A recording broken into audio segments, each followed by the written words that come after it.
Hello friends. आज का हमारा टॉपिक है Henry Fayol's 14 principles of management.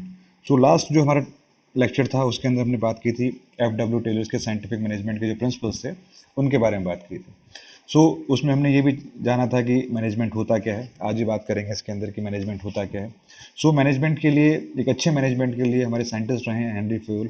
उन्होंने कुछ 14 प्रिंसिपल्स के बारे में बात की कि कौन से 14 सिद्धांत होने चाहिए जो उनके अकॉर्डिंग, जिसकी वजह से कि आप जो प्रोडक्टिविटी है आप उसको इंक्रीज कर सकते हैं।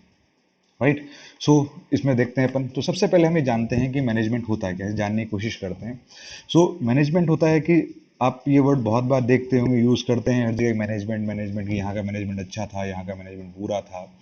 व्हाट इज मैनेजमेंट की यदि कहीं ऑर्गेनाइजेशन या फिर इंडस्ट्री के अंदर चीज़ें बहुत स्मूथ चल रही हैं, इट मीन्स जो मैनेजमेंट है वो बहुत स्ट्रांग है, मैनेजमेंट बहुत अच्छे से काम कर रहा है, चीज़ें बहुत अच्छे फ्लो में चल रही हैं। यदि वहाँ पे कुछ फ्लो अच्छा नहीं है, इट मीन्स वहाँ का मैनेजमेंट कहीं ना कहीं, उस मैनेजमेंट में गड़बड़ है, वो एक अच्छा काम नहीं कर पा रहे हैं। Management is sort of backbone of an organisation.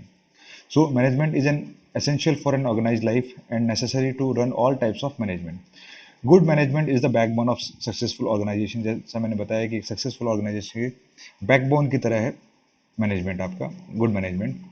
Managing life means getting things done to achieve life's objective, and managing an organization means getting things done with an and through the other people to achieve its objective. Means यदि एक industrial aspect में बात करें, good management क्या है कि आप जो आपकी लेबर है, आपके वर्कर्स हैं, आपके जो भी लोग काम कर रहे हैं आपके इंडस्ट्री ऑर्गेनाइजेशन, अपने जो भी उनको काम डिस्ट्रीब्यूट कर रखा है, if they are working that them properly, in that case you will get the good productivity. Means यदि वो अपना काम बहुत ईमानदारी से कर रहे हैं तो वो क्या है, जो इंडस्ट्री का ऑब्जेक्टिव है, जो इंडस्ट्रियल गोल है मैक्सिमम प्रोडक्टिविटी का, वो आप अच्छे से और बहुत जल्दी से अचीव कर सकते हैं. डिफरेंट डिफरेंट साइंटिस्ट ने मैनेजमेंट की डेफिनेशंस दी है. हम बात करते हैं कुछ साइंटिस्ट के बारे में. जैसे वैन फ्लीट एंड पीटरसन ने बोला है अपने मैनेजमेंट के बारे में. Management as a set of activities directed at the efficient and effective utilisation of resources in the pursue of one or more goals. Means जो आपके पास अवेलेबल रिसोर्सेज हैं उनको मैक्सिमम और एफिशिएंट और इफेक्टिव तरीके से यूज करके आपके जो गोल्स हैं, वन और मोर गोल्स, उनको आप अचीव कर सकते हो. जितने भी रिसोर्सेज हैं आप उनको यूज करें और आपके जो गोल्स हैं ऑर्गेनाइजेशन के, इंडस्ट्रीज के या इंडिविजुअल गोल्स हैं, आप उनको वो फुलफिल कर सकते हैं. Then we have Megginson, Mosley and Pietri ने बताया है मैनेजमेंट के बारे में. Working with humans, financial and physical resources to achieve organisational objective by performing the planning, organising and leading and controlling function. Means जितने भी आपके पास रिसोर्स हैं, वर्क मटेरियल है, वर्क फोर्स है, फाइनेंस है, एंड जो फिजिकल आपके पास जितनी मशीनरीज हैं, इन सबको ऑल टुगेदर यूज करके आप एक जो आपका ऑब्जेक्टिव है ऑर्गेनाइजेशन के, उसको अचीव करने के लिए काम कर सकते हैं. लेकिन उसके लिए क्या करना पड़ेगा आपको? उसके लिए आपको एक बहुत ही अच्छी प्लानिंग करनी पड़ेगी, ऑर्गेनाइज करना पड़ेगा, लीड करना पड़ेगा, और उन सब चीज़ों को आपको कंट्रोल करना पड़ेगा. According to F W Taylor, जो कि आप साइंटिफिक मैनेजमेंट के फादर भी बोले जाते हैं, F W Taylor. Management is an art of knowing what to do, when to do, and see it is done in the best and cheapest way. Means आपको ये मालूम होना चाहिए क्या करना है, कब करना है, और वो एकदम बेस्ट तरीके से कैसे हो सकता है, और जिसमें कम से कम लागत हो. मीन्स कम से कम कॉस्टिंग के अंदर वो काम आप कर सकें. ये एफ डब्ल्यू टेलर ने डेफिनेशन दी थी मैनेजमेंट की. और साइंटिफिक मैनेजमेंट के बारे में बताया था इन्होंने कि साइंटिफिक मैनेजमेंट क्या है कि जब चीज़ों को आप लेमैन से छोड़ के साइंस आप उसके अंदर लेके आ जाएं, इंजीनियरिंग प्लस साइंस, उसको उन्होंने बोला था scientific management. About the history of 14 principles of management, जो फेयोल ने 14 प्रिंसिपल्स दिए हैं, उसकी हिस्ट्री के बारे में बात करते हैं. In the last century, organisation already has to deal with management in practice. In the early 1900s, large organizations such as production factories had to be managed too. At the time, there will be only few management tools, models, and methods available. Means earlier जो भी industries वगैरह थी, science इतना development नहीं कर पाई थी. Industrial जो tools थे मैनेजमेंट के, वो बहुत कम थे. बहुत सारे साइंटिस्ट आए, लाइक हेनरी फेयोल आए, ठीक है, जिन्होंने सबसे पहले फाउंडेशन डाली साइंटिफिक मैनेजमेंट की. These first concepts also called principles of management are the underlying factors of successful management. Henry Fayol explored this comprehensive and as a result he synthesized the 14 principles of management. Means इन्होंने इस चीज को इस पे study की, इस पे research की और उन्होंने 14 प्रिंसिपल्स ऐसे निकाले जो मैनेजमेंट के लिए, जो किस बुक में पब्लिश हुए थे, general and industrial management 1916। Means 1916 के अंदर इन्होंने एक बुक निकाली थी जनरल एंड इंडस्ट्रियल मैनेजमेंट। उसके अंदर इन्होंने 14 प्रिंसिपल्स बताए थे मैनेजमेंट के। सो 14 principles of management are a statement that are based on fundamental truths। जो 14 हैं आपके स्टेटमेंट्स हैं वो एक फंडामेंटल ट्रुथ के ऊपर बेसिस हैं, ऐसे ही कुछ लिखा नहीं गया है। These principles of management serves as guideline for decision making and management actions। तो ये सब क्या है, गाइडलाइंस हैं किसके लिए, कि मैनेजमेंट में है वो अपना डिसीजन मेकिंग ले सकें, राइट, एंड उस पर एक्शन ले सकें। They are drawn up by means of observation and analysis of events that managers encounter in practice. Means वो उन्होंने वो चीज़ें देखी हैं कि भाई जनरली मैनेजर्स हैं उनके साथ कौन सी प्रॉब्लम शॉप फ्लोर पे आ सकती हैं, तो उन्हीं चीज़ों को एनकाउंटर करके इन्होंने ये प्रिंसिपल्स बनाए। So Henri Fayol was able to synthesise 14 principles of management after years of study. उन्होंने बहुत सालों तक इन चीज़ों की स्टडी की कि भाई जो मैनेजर्स हैं उनको कौन कौन सी दिक्कतें आ सकती हैं रियल टाइम शॉप फ्लोर के ऊपर, तो उन्हीं चीज़ों को स्टडी करके इन्होंने 14 प्रिंसिपल्स बनाए। So these are the 14 principles. हम इनके बारे में एक एक करके बात करते हैं। तो जैसे है आपका division of work, authority and responsibility, discipline, unity of command, unity of direction, subordination of individual interest, remuneration, the degree of centralization, scaled chain, order, equity, stability of tenure of personal initiative, aspirative corps। means ये 14 जो principles हैं वो हैं। अब हम इनके बारे में एक एक करके बात करते हैं। तो सबसे पहले बात करते हैं डिवीजन ऑफ वर्क, कि काम का डिवीजन कैसे करना है। In practice, employees are specialized in different areas and they have different skills. Different level of expertise can be distinguished within the knowledge areas from generalized to specialized। Means हमारे पास बहुत अलग अलग तरह की लेबर होती है, तो कोई किसी में स्पेशलाइज होती है, कोई किसी में स्पेशलाइज होती है, तो हमें उन्हें सेग्रीगेट करना पड़ेगा कि हाँ उनके इंटरेस्ट और उनके स्किल्स के according. Personal and professional development support this. According to Fayol, specialization promote efficiency of the workforce and increase productivity। Means यदि जिस इंसान का, जिस लेबर का जिस चीज के अंदर इंटरेस्ट है और जिसमें उसका स्पेशलाइजेशन है, यदि आप उससे वो काम कराते हो तो आपकी प्रोडक्टिविटी इंक्रीज हो जाएगी। तो उन्होंने यही कहा है कि डिवीजन ऑफ वर्क का मतलब ये है कि अकॉर्डिंग टू देयर स्पेशलाइजेशन उनको उनका जो काम है वो उनको वर्कफोर्स को दिया जाए, जिससे कि वो अपने एफिशिएंटली काम करेंगे and you will get the productivity. Now we have the authority and responsibility. Authority and responsibility का मतलब ये है मैनेजमेंट और जो वर्कर है उनके बीच में रिलेशन। मीन्स यदि आपके ऊपर जो सीनियर है वो आपका अथॉरिटी है और आप उनकी रिस्पॉन्सिबिलिटी है, और यदि आपके नीचे भी कोई काम कर रहा है, इट मीन्स आप सीनियर के लिए तो रिस्पॉन्सिबिलिटी है, बट जो आपके जूनियर काम कर रहा है उसके लिए आप अथॉरिटी बन गए, right. In order to get things done in an organisation, management has the authority to give orders to the employees, right. Of course with this authority come responsibility. Mean authority से responsibility means जो subordinates हैं उनके पास में orders आएंगे। According to Fayol, the accompanying power of authority gives the management the right to give orders to the subordinate। Means उनको एक power मिलता है कि अपने सबऑर्डिनेट्स को ऑर्डर दे सकें कि आपको ये काम करना है। The responsibility can be tracked back from the performance and it is therefore necessary to make agreements between about this। In other words, authority and responsibility go together and they are two sides of the same coin। Means कि suppose करो आपको कोई काम करवाना है, आपने अपने जो एम्प्लॉयज हैं उनको बोल दिया कि आपको ऐसे काम करना है, राइट। तो एज एन अथॉरिटी आपने अपनी जो रिस्पॉन्सिबिलिटी सबऑर्डिनेट्स हैं उनको आपने एक जॉब असाइन कर दिया। अब जब आपके सबऑर्डिनेट्स उस चीज़ को काम करेंगे तो डेफिनेटली आप जब उसको सुपरविजन करेंगे, सो इससे क्या होगा, सुपरविजन करेंगे तो आप बता सकते हैं कि कहाँ कहाँ दिक्कत आ रही है, आपको ये काम कैसे करना चाहिए और कैसे नहीं करना चाहिए, जिससे कि ये काम क्या इफेक्टिवली हो सकता है। सो ये दोनों चीजें क्या आपस में जुड़ी हुई हैं। अथॉरिटी एंड रिस्पॉन्सिबिलिटी के अंदर जो रिलेशनशिप है वो बहुत अच्छा होना चाहिए। Then we have the discipline. The third principle of the 14 principles of management is about obedience. It is often a part of core values and mission statement and vision in the form of good conduct and self-respect interest। Means discipline तो हर जगह जरूरी, right? So यहाँ भी बात कर रहे हैं कि चीजें जो है वो डिसिप्लिन होनी चाहिए। This management principle is essential and is seen as the oil to make the engine of an organization run smoothly। Means यदि वहाँ पे किसी भी ऑर्गेनाइजेशन में डिसिप्लिन नहीं होगा तो डेफिनेटली वहाँ पे chaos के चांसेस, लड़ाई झगड़े या फिर जो भी है अनसेटिस्फैक्शन ज़्यादा हो सकते हैं। सो डिसिप्लिन होना बहुत ज़रूरी है। Then we have the unity of command. Unity of command का मतलब है कि एक एम्प्लॉय को एक ही उनका जो सबऑर्डिनेट है तो उसको एक ही अथॉरिटी उसको कमांड दे। अब ऐसे नहीं कि एक कोई एम्प्लॉय काम कर रहा है उसको ये कोई दूसरा मैनेजर भी कमांड दे रहा है, उसी काम के लिए तीसरा मैनेजर भी कमांड दे रहा है, तो क्या होगा, जो वर्कर है वो कंफ्यूज हो जाएगा कि किसका काम करूं किसका नहीं करूं, सबका काम करने का तरीका अलग अलग होता है। सो हर के लिए यूनिटी ऑफ कमांड का मतलब ये है कि हर जो वर्कर काम कर रहा है या फिर जिसके ऊपर भी सीनियर है उनके ऊपर कमांड देने वाला, उनको ऑर्डर देने वाला एक ही होना चाहिए।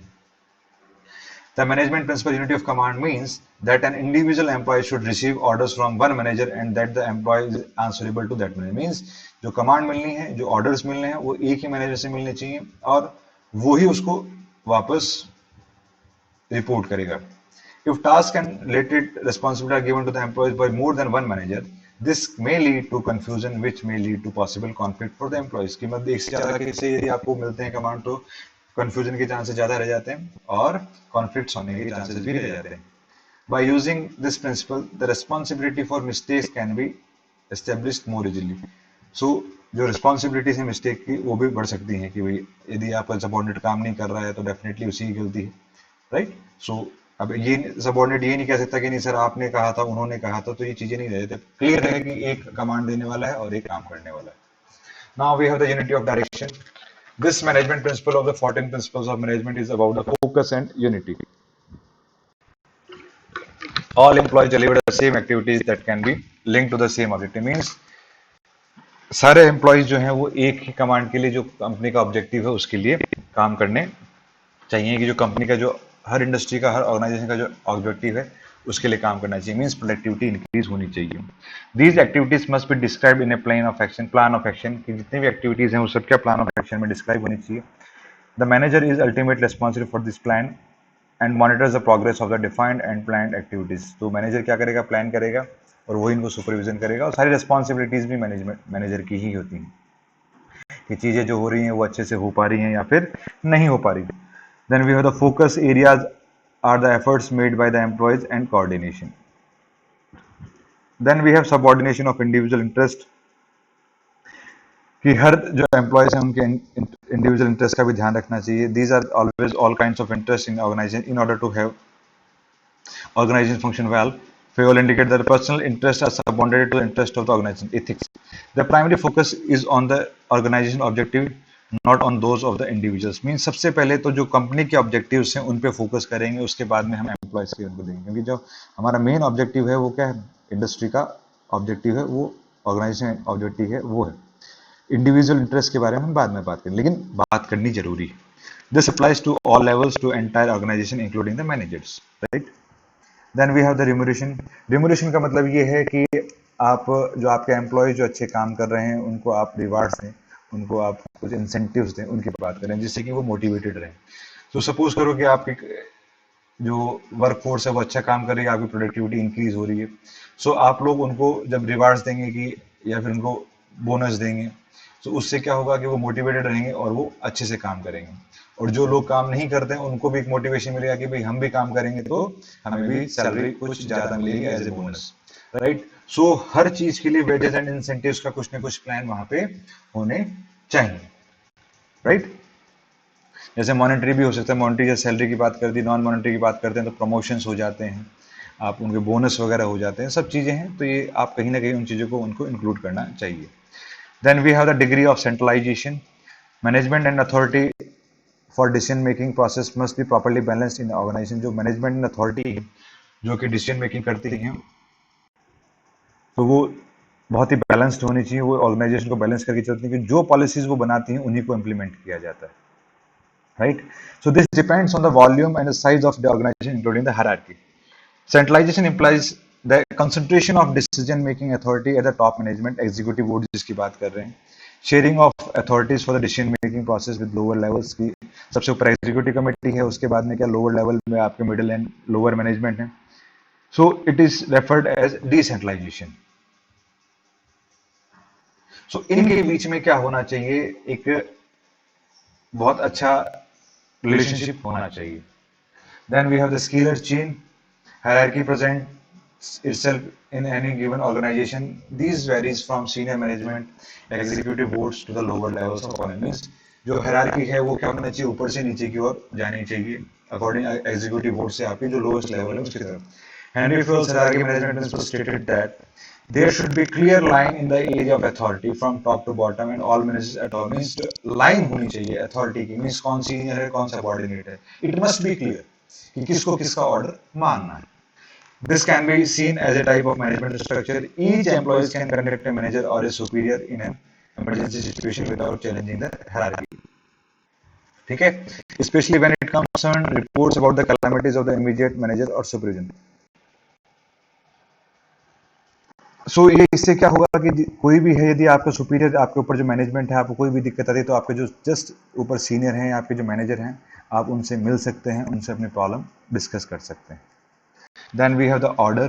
According to this principles of 14 principles of management, employees in an organization must have the right resources at their disposal so that they can function properly in an organization. In addition to social order, जो कि आपकी responsibilities है, the work environment must be safe, clean and tidy. मतलब जो environment है वो आपका safe होना चाहिए, क्लीन होना चाहिए and tidy. Then we have the equity. Equity का मतलब इक्वल की बात कर रहे हैं.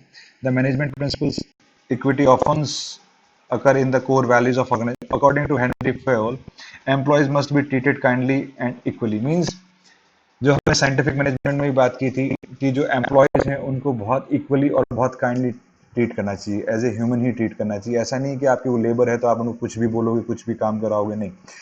बीइंग उनको बड़े प्रॉपर तरीके से हैंडल करना चाहिए और इक्वली उनसे. ऐसे नहीं है कि आप कुछ दो लोग स्पेशल हैं तो आप उनको इक्वली स्पेशल ट्रीटमेंट दे रहे हैं, जिससे क्या एक नेगेटिविटी फैलती है दूसरे लेबर्स के अंदर, तो वो आपके लिए काम नहीं करेंगे. सो इस बेटर कि आप सबको एक इक्वल नज़र से देखें और इक्वली सबको वैल्यू दें. Employees must be in the right place in the organization to do things right. Managers should supervise and monitor this process and they should treat employees fairly and impartially. जैसा मैंने बताया कि क्या होना चाहिए, जो मैनेजर है वो क्या करे, उनको कि फेयरली उनसे ट्रीट करे और पार्शियलिटी नहीं होनी चाहिए. Then we have stability of tenure of personal. कि किसी भी ऑर्गेनाइजेशन के अंदर लेबर कब काम करेगी, जब उसको वहां पे स्टेबिलिटी मिलेगी. मीन्स जब उसको दिमाग से ये चीज निकल पाएगी कि हाँ कि मुझे फायर नहीं किया जाएगा. सो उनका जो टेन्योर है उसकी स्टेबिलिटी होनी चाहिए, राइट. और उनको एक राइट प्लेस मिलना चाहिए according to their skills and according to their qualification. Then we have the initiative. So Henry Fayol argued that with this management principle, employees should be allowed to express new ideas. Means जो employees हैं उनको ये अधिकार होने चाहिए या फिर उनको इतनी फ्रीडम होनी चाहिए कि अपने जो व्यूज़ हैं वो आगे हायर लेवल तक वो दे सकें. सपोज कहीं पे शॉप फ्लोर पे काम कर रहे हैं, तो शॉप फ्लोर पे काम कर रहे हैं तो एक्चुअल जो रियल टाइम सिचुएशन के अंदर जो दिक्कतें आती हैं वो तो जो वर्कर वहाँ पे काम करता है ही नोज बेटर. सो जब भी किसी आइडियाज वगैरह की लेने की बात आए तो हमें डेफिनेटली उन वर्कर्स को वहां पे हमारे साथ इंक्लूड करना चाहिए. जिससे क्या होगा कि वो रियल टाइम सिचुएशन के अंदर आपको बताएंगे कैसा होता है. तो डेफिनेटली हो सकता है कि कहीं ना कहीं से उनके दिमाग में ऐसा ऐसा आइडिया आ जाए जो कि मैनेजर के दिमाग में नहीं है. सो इस चीज को उनको लेके चलना चाहिए कि सब लोग अपने अपने आइडियाज हैं वो दे सकें. This encourages interest and involvement and creates added value for the company. Obviously कि यदि किसी भी एम्प्लॉयज को ऐसे अपन एम्प्लॉयज से बातें करेंगे, चर्चा करेंगे तो डेफिनेटली वो एक मोटिवेटेड रहेंगे और उनके आइडियाज को यदि हम इम्प्लीमेंट करते हैं तो definitely they will are very happy. Employees initiatives are a source of strength for organisation according to Henri Fayol. This encourages an employees to be involve and interested. इससे क्या होगा कि वो इन्वॉल्व रहेंगे और इंटरेस्टेड रहेंगे. Then we have esprit de corps. Means it stands for striving for the involvement and unity of the employment. कि जो इनका इन्वॉल्वमेंट कितना है, मतलब एक सॉर्ट ऑफ कह सकते हैं एकता वाली बात कह सकते हैं कि सब लोग साथ मिलके काम कर रहे हैं. Managers are responsible for the development of morale of the work place. Means जो मैनेजर्स हैं वही हैं कि जो अपने जो वर्क फोर्स है उसका मोरल इंक्रीज करके रखते हैं. Individuals and in the area of communication, workplace in the area of communication, Esprit de Corps contributes to the development of culture and creates an atmosphere of mutual trust and understanding. Means इससे क्या है, एक दूसरे के अंदर mutual trust बढ़ेगा और understanding increase होगी. So these are the 14 principles जो कि फेयोल ने दिए थे मैनेजमेंट के. सो जब कंक्लूडिंग की बात करते हैं, कंक्लूड करते हैं, तब the 14 principles of management can be used to manage organisation and are useful tools for forecasting, planning, process management, organization management, decision making, coordination and controlling. So ये जो tools हैं, ये सब चीजें किस लिए काम आती है? जो फोरकास्टिंग है, प्लानिंग है, इन सब चीजों के लिए, क्योंकि किसी भी चीज ऑर्गेनाइजेशन को आगे बढ़ने के लिए हमें फोरकास्टिंग प्लानिंग करनी बहुत जरूरी है. सो इससे क्या है कि ये चीजें इजीली हो सकती हैं. Although they are obvious, many of these methods are still used based on common sense of current management practices in an organization. It remains a practical list with focus area that are based on Henry Fayol's research, which still applies today due to number of logical principles. Right? So these are the 14 principles which are given by Henry Fayol, जो कि management के लिए use किए जाते हैं कि जिससे कि एक मैनेजमेंट इंडस्ट्री है वो कितने अच्छे से स्मूथली चल सकती है. So hope you enjoyed the lecture. Thank you. जय हिंद, जय भारत.